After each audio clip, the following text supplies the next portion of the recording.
Chad, what was it like growing up in New York, man? So, matter of fact, where are you from? Okay, so I'm from Rochester, New York. Dangerous place. Make no mistakes about it. I know you're from Baltimore, right? Yes, of But course. I can tell you that Rochester is definitely a wild, wild city, bro. So, Rochester, is that part of the Harlems, the Manhattans, and things like that, or where? Because I, Nah, we're Western New York, man. You see, I got that Bills hat on, right? yeah, I'm up I here know near you love that. Buffalo, man. But Rochester's definitely on the map for all the wrong reasons. Right, right. Okay, so what was your upbringing like? What was the upbringing of Chad like, man? From maybe a kid on up, what was it like coming up? Growing up, my father was, I hate saying this stuff publicly, but it is what it is, right? My father was a drug addict, left the house when I was like 3. He had shot at me and my mother. We escaped. He took off. He went to Las Vegas. So I kind of grew up with a single mother for a long time. Mother was on welfare. It was a struggle, man. Grew up in the hood. My brother would eventually, take his life. So, things weren't easy, brother. Not at all, not at all. So where did that put you at mentally before you do make your step into outside? Do you feel as though that played a major part of you getting involved in the streets? Like, man, I gotta get away from this. I gotta make a better way for me and mine if I can. I think, man, in my mind, I think it kind of forms what your life is going to be, right? You don't want, and this is just what it is, man. It happens all the time. You don't want to be the dude, the kid that, kids are talking about, picking on, clothes are busted up, sneakers are busted up. So I think it ingrains in your mind, man, this hustle mentality. Either you're going to do something or you're going to do nothing and accept, what's going on around you. So in my mind, I'm like, man, I'm not never going to be like this. And I started out doing, I started out hustling, doing what other little kids might have been doing, trying to mow grass, whatever, whatever I could do in the neighborhood. And then eventually, of course, I got in the drug game and I would be sentenced to 40 years in federal prison. Definitely, definitely. We definitely won't get into that. So let's shoot this past. So you stepping out the porch, you actually entering into the streets. What was the first thing you believed that was their first step? Was you coming out as a robber, a hustler, a shaker, a mover? What was Chad's first step into this street game? One of our first things that we did, right? I had this kid that lived around the corner from me. His name was Booper. And his uncle was a pimp, selling coke, getting high. His mother was a prostitute. His aunt was a prostitute. They all lived in his grandmother's house. And he started trying to hustle a little bit. He had little dime bags of powder back in the day. And I'm like, man, you know what, man? All these fiends are coming to your uncle's house, and all these other dudes are coming to your uncle's house trying to, cop whatever they're doing or pick up chicks. I'm like, yo, man, let's dress your brother in one of these wigs, right? And put a dress on him. And when one of the licks come, they lived on a dead end street. When one of the licks come, we're gonna rob them. And that's what we did.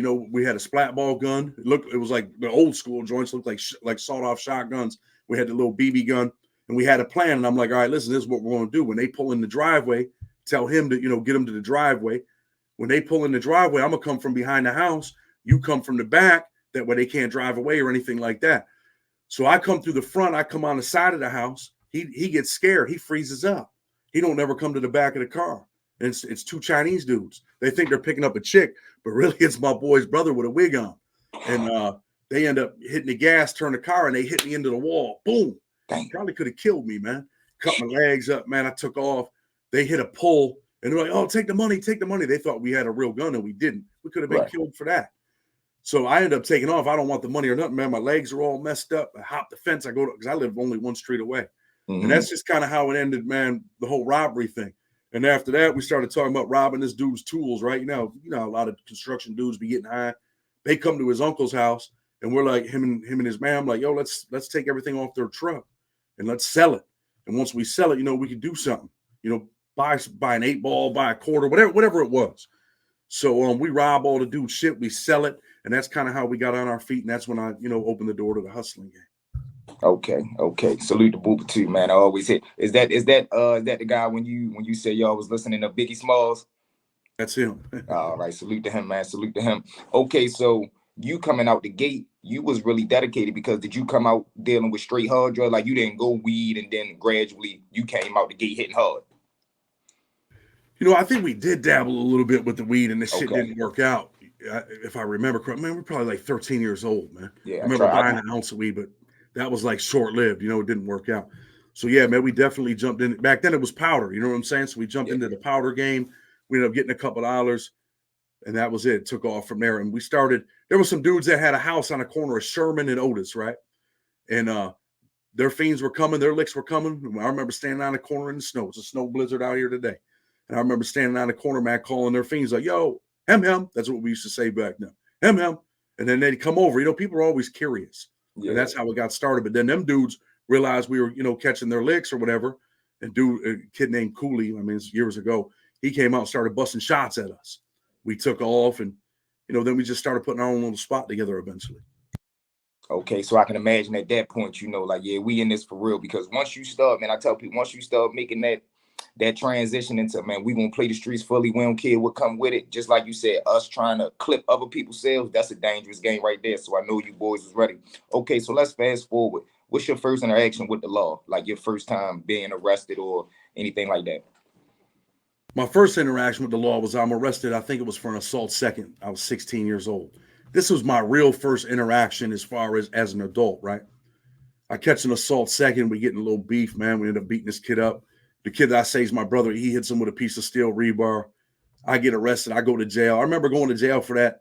And I'm like, I'm trying to act tough. You know, I had the starters 49ers jacket on back then, starter hat. But I'm nervous as hell in the cop car, like, oh shit, I'm about to go to jail.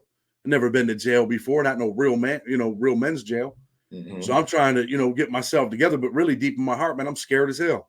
I'm going to jail, but as soon as I walk in that door, I was always kind of a big kid. As soon as I walk in the door, I'm like, man, what's up? But really, I was scared. And eventually, man, I ended up going to prison over that case. I ended up getting a 2 to 6. But I mean, I got out, you know, whatever for a little while, but ended up going back, man. True. And I tell people that all the time, man. A lot of people talk that I'm tough. I say, listen, man, I don't care who you is. If you've never been somewhere, you just going into the unknown, your heart gonna be, your strength gonna come when you decide, what am I going to do? Am I going to go hard or am I going to lay down? You get what I'm saying? Because you came in as a man, you want to leave as a man. So your first time coming through, what jail did you go to? I go to the county jail, Monroe County Jail. And, you know, I'm not just begging up the city because I don't promote violence. I don't promote being in the street, robbing, killing, selling dope. I don't promote any of that shit. Of course. But our county jail is vicious, man. Especially if you're not from there and you end up there and you end up in the mainframe. That's what they used to call it back then. They're gonna put your lights out down there, man. Was it a lot of Rochester dudes already there? Yeah, you know, and since I was a kid, man, I boxed since I was a kid, right? Yes. Avenue D, St. Martin. So when I end up making it upstairs on the floors, I know a couple dudes, which kind of like helps me, but it don't save me. Eventually, I get in some shit up there too. They put me in what was called the white boy pit, right? And I ended up getting jumped by the white dudes, man. As crazy as that sounds. So what was that incident like? Was that your first actual physical interaction in a jail? That was my first real, you know, physical interaction in the county. Okay. So give me that first day. Once you do get upstairs and you see the people, what's going through your mind when you know, like, damn, I'm really in here. I ain't going nowhere. Can't nobody come get me. I got to go through this. What's going through Chad's mind? In my mind, I'm thinking, like, I'm looking at a lot of these dudes, man. A lot of these dudes were little dudes, you know? And like I said, man, I always had a little bit of size. And I remember this one white dude was like, man, you think you're Van Damme or some shit, right? And I'm like, what the fuck is this kid talking about? You know, and they just, it was more like, man, if they pick you, right? They used to call it barbecue. They'd be like, yo, man, we need some barbecue sauce. But I didn't know what that meant back then, but they're talking to each other. That meant they want some blood, right? Mm-hmm. So I ended up going to this little church service. I come back, man, and when I come back, you know, the dude that was like their leader, you know, I'm only in the pit for 2-3 days. It's only like, I think there's like 12 people in the pit, 11, 13, something like that. Man, like 11 of these dudes are jumping on me, man. A bunch of little white kids, man, because their leader didn't like me. So that was, they're like, yo, we're going to barbecue. I'm like, what the fuck are they talking about? Boom, boom, boom. Next thing I know, I'm up there. I'm rocking with these dudes. So yeah, but now let me tell you this. Eventually my brother's been in and out of jail, right? So he ends up, you know, I go down to R&D. They keep you down there for 10 days.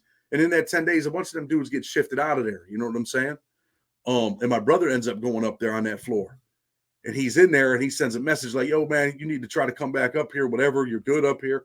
So I try to make it back up there. And when I go up there, a bunch of dudes have changed, but there's still 3 or 4 dudes up there. And I'm trying to get in that pit. And I'm like, man, I'm about to do something to one of these dudes. For now, my brother's up here. But they wouldn't let me back in there, man. They put me on the other side in a different pit where, like I said, I knew some of the dudes up there. There were some white dudes in the pit, some black dudes on the minor floors. And I knew some kids from boxing and all of that. So that's the pit that I went in, but I was good when I went over there. Salute, salute. So, quick question: do you feel as though that you ran into a lot of problems because you was a man? Like a lot of dudes expect you see a white guy and you expect them to just bow down. You being on stand up man time, do you think that brought you a lot of problems, or did it alleviate a lot of problems because a man gonna deal with a man? We were kids back then, right? And I don't think Mhm. dudes understood men respect men because really, I'm keeping it 100 with you. A lot of us, we were kids. We weren't men yet. We didn't know nothing about life. We thought we did, but we ain't know shit. Um, but eventually, I think that I had a few issues in my life, man. I had an issue with a DC dude thinking, when I was in USP League, where dudes thinking like, hey, man, just because you're white, you talk to me however, do whatever. But you see that shit. And I don't know racial shit. It's just what it was back then, right? What it is. So I had a few issues, but once you do what you got to do, man, people, tend to respect you. I'm not the toughest man on the planet, but I'm all right with my hands, man. And Of I course. done did some things where people are like, yo, man, that dude. I'm gonna tell you something, man. I was with this kid, man, back then. I don't know if he remembers it. He ended up with 37 to life, but he's out now. He ended up, beating a body on appeal, whatever happened. And he used to say, man, he told me one time, he said, man, you look kind of goofy. He said, but man, you can fight, man. And Sean Glover. And I never forgot that. Dudes were like, hey, man, they don't expect that you get busy like you get busy. But like I said, man, dudes from my neighborhood know that we get busy. So it just takes a little bit of time, man. You ain't never lied on that. You ain't never lied on that. Okay, so let's fast forward into when you catch a federal case. How does that break down? Give us that day when you get smashed by the feds, man. When the big boys come. So this is what it is, right? I end up getting 40 years. Your viewers are like, then how the hell do you get out? That's what they're thinking right now, right? I end up doing 17 years, 5 months, and 21 days. Trump changes the law. That's how I get out. I get out on compassionate release. I'm actually the dude that wrote the first one in the country to win. And since then, thousands and thousands of people have gotten out of prison, including people like Guy Fisher, who I was in prison with, friends with. Um, you, so what happens is, in my case, I'm out there. I got a crack case, right? I got a crack conspiracy. Um, they're investigating us. They get a wiretap. This dude that I grew up around, he's a fiend, whatever. I grew up around him. He wears a wire around me. He ends up robbing me, right? Steals some shit out of my house. There's a kid I grew up with. I know this dude. So I let him in my house. He ends up robbing me. And I'm like, yo, man, I'm out looking for this cat. Really, it was petty, right? Really, he robbed me for a couple $1,000s. It's petty, which cost me, almost 20 years of my life. That's how the case starts. When he robs me, I'm out looking for him. He goes to the police and tells the police, hey, if you give me the money to pay Chad back, I could get him for you. I'm scared of him, man. He's going to kill me. So long story short, man, this man wears a wire around me, and that's how the case starts. And I had a pizza shop back then, had a home improvement company. I'm leaving the pizza shop, going to meet with somebody, and they run up on me. Man, I see a bunch of black dudes jumping out of cars with guns. And when they jump out of the car, I think I'm getting robbed, right? I'm like, yo, I'm trying to get up out of here. Right. The police were all black at first when they ran up on the car. And I'm like, yo, man, these motherfuckers gonna try to like kidnap me and get me for ransom. This is the first thing I'm thinking. And then I hear them yelling, police, police, put your hands up. And they take me out of the car. They strip me. They strip me in the street, man, in the snow, butt ass naked. I'm one of the most busiest streets in Rochester. Can't find nothing. My man jumps out of the car. We can say it now. He jumps out, throws whatever he had. I think it was a 125, a big 8, whatever he throws at. And eventually they find it because once we get downtown, he tells them where he throws it. So now we got a Fed case. I'm indicted on 1 count, mandatory minimum 10, maximum life. Don't take the plea. They supersede the indictment with 2 guns. Now the mandatory minimum goes 10 for the crack, 5 for the first gun, 25 for the second.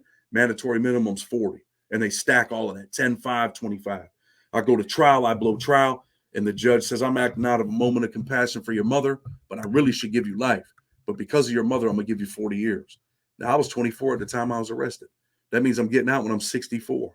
And then I'm on my way to prison. Big Sandy was my first prison. We're gonna definitely get into that big Sandy. So Chad, what was it like, man? See, because a lot of people talk that talk and they think, yeah, man, when I get in the courtroom, I'm gonna do. Tell these people, man, what was it like when you heard that judge deliver, man, I'm giving you 40 years. You're gonna spend 40 years of your life in a cell. And adding on to that, they wanted to give you life. What was going through your mind and in your heart, man? What was on your chest at that moment? In your mind, man, it's hard to understand, right? And